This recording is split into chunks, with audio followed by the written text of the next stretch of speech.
ಇಲ್ಲಿ ನೋಡಿ ಬಾಂಗ್ಡಾ ಮೀನು, ಆಮೇಲೆ ಬೂತಾಯಿ ಮೀನು ಫ್ರೈ ಮಾಡೋದನ್ನ ಹೇಳ್ಕೊಡ್ತೀನಿ, ಕ್ಲೀನ್ ಮಾಡೋದನ್ನ ಹೇಳ್ಕೊಡ್ತೀನಿ. ಅಂಗಡಿಯವರು ನೀಟಾಗಿ ಕ್ಲೀನ್ ಮಾಡಲ್ಲ, ನಾವು ಮನೆಗೆ ತಂದು ನೀಟಾಗಿ ಉಪ್ಪು ಅರಿಶಿನ ಹಾಕಿ ಕ್ಲೀನ್ ಮಾಡಿಕೊಂಡು ನೀಟಾಗಿ ತೊಳ್ಕೊಬೇಕು. ಈ ಥರ ಫಿಶ್ಶಿಗೆ ಫ್ರೈಗೆ ಇದು ಮಾಡ್ಕೊಳ್ಳೋದಾದರೆ ಈ ಥರ ಫಿಶ್ ಮೇಲೆ ಈ ಥರ ಲೈನ್ ಹಾಕೋಬೇಕು. ಆವಾಗ ಫಿಶ್ ಒಳಗಡೆ ಎಲ್ಲ ಚೆನ್ನಾಗಿ ಮಸಾಲೆ ಹೋಗುತ್ತೆ. ಫ್ರೈ ಮಸಾಲ ಮಾಡೋಕ್ಕೆ 4 ಟೇಬಲ್ ಸ್ಪೂನ್ ಚಿಲ್ಲಿ ಪೌಡ್ರು, ಆಮೇಲೆ ಅರಿಶಿನ, ಆಮೇಲೆ ಉಪ್ಪು ನಿಮ್ಗೆ ರುಚಿಗೆ ತಕ್ಕಷ್ಟು ಉಪ್ಪು, ನಾನು 2 ಟೀ ಸ್ಪೂನ್ ಹಾಕಿದ್ದೀನಿ.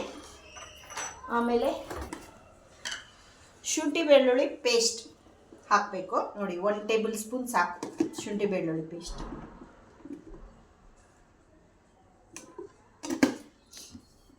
ಆಮೇಲೆ ಹುಣಸೆಹಣ್ಣು ರಸ, ನಾನು ಹುಣಸೆಹಣ್ಣು ರಸ ಹಾಕ್ತಾ ಇಲ್ಲ ಇಲ್ಲಿ, ಇದು ಮಡಿಕೇರಿಯಲ್ಲಿ ಸಿಗುತ್ತೆ ಕಾಚಾ ಪುಳಿ ಅಂತೇಳಿ, ಆ ಹುಳಿಯನ್ನು ನಾನು ಹಾಕ್ತಾ ಇದ್ದೀನಿ. ಸ್ವಲ್ಪ 1 ಟೀ ಸ್ಪೂನ್ ಸಾಕಿದು, ಜಾಸ್ತಿ ಹುಳಿಯಾಗಿರುತ್ತೆ, ಸ್ವಲ್ಪ ಸಾಕು.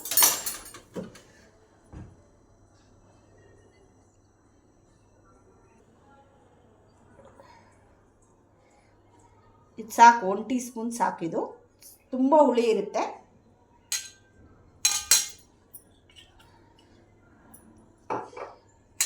ಇವಾಗ ಚೆನ್ನಾಗಿ ನೀಟಾಗಿ ಸ್ವಲ್ಪ ನೀರು ಹಾಕ್ಬಿಟ್ಟು ಕಲಿಸ್ಕೊಳ್ಳಿ. ಈ ಥರ ಕಲಿಸ್ಕೊಂಡು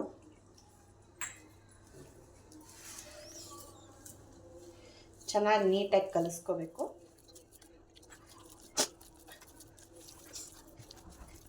ಉಪ್ಪು ನೋಡ್ಕೊಳ್ಳಿ, ಉಪ್ಪು ಟೇಸ್ಟ್ ಹೆಂಗಿದೆ ಅಂತ, ಕಮ್ಮಿ ಇದೆಯೋ ಜಾಸ್ತಿ ಇದೆಯೋ ಅಂತೇಳಿ ನಾನು ನೋಡ್ಕೊಂಡು ಹಾಕ್ತೀನಿ.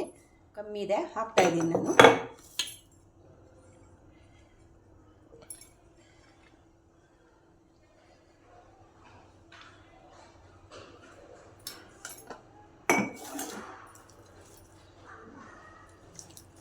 ಇನ್ನೊಂದು ಸ್ವಲ್ಪ ನೀರು ಹಾಕ್ಬಿಟ್ಟು ಚೆನ್ನಾಗಿ ಕಲಿಸ್ಕೊಳ್ಳಿ.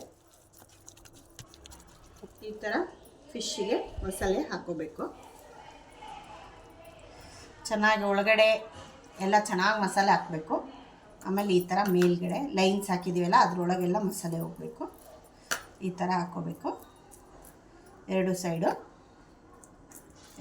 ಹಾಕ್ಕೊಂಡು ಈ ಥರ ಹಾಕ್ಕೊಂಡು ಈ ಥರ ಮಸಾಲೆ ಹಾಕ್ಕೊಂಡು 15 ನಿಮಿಷ ಬಿಡಬೇಕು ಮೀನನ್ನ. ಅದು ಚೆನ್ನಾಗಿ ಮಸಾಲೆ ಉಪ್ಪು ಖಾರ ಎಲ್ಲ ಎಳ್ಕೊಳ್ಳುತ್ತೆ.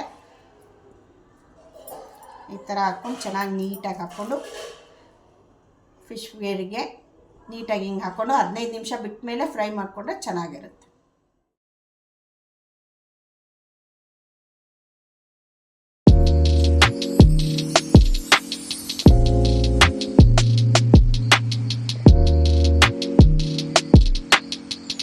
ಫಿಶ್ ಫ್ರೈ ಮಾಡೋಕ್ಕೆ ಹಾಕ್ತಾಯಿದ್ದೀನಿ. ನಾನು ಕೊಕೊನೆಟ್ ಆಯಿಲ್ ಯೂಸ್ ಮಾಡ್ತಾಯಿದ್ದೀನಿ. ಕೊಕೊನೆಟ್ ಆಯಿಲ್ ಯೂಸ್ ಮಾಡಿದ್ರು ಚೆನ್ನಾಗಿರುತ್ತೆ ಫಿಶ್ ಫ್ರೈಗೆ. ನಿಮಗೆ ಯಾವ ಎಣ್ಣೆ ಬೇಕು ಆ ಎಣ್ಣೆಯಲ್ಲಿ ನೀವು ಫ್ರೈ ಮಾಡ್ಕೊಬೋದು. ನಾನಂತೂ ಕೊಕೊನೆಟ್ ಆಯಿಲಲ್ಲಿ ಮಾಡ್ತಾಯಿದ್ದೀನಿ.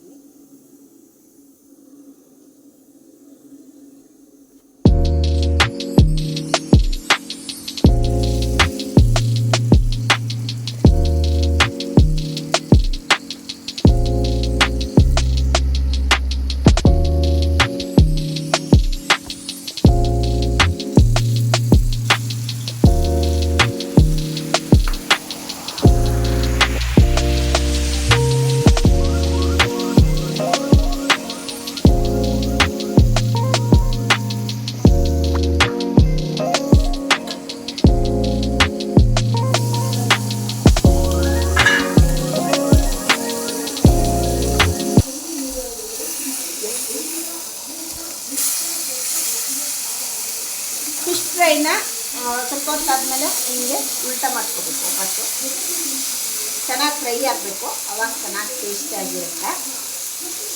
ನೋಡಿ ಈ ಥರ.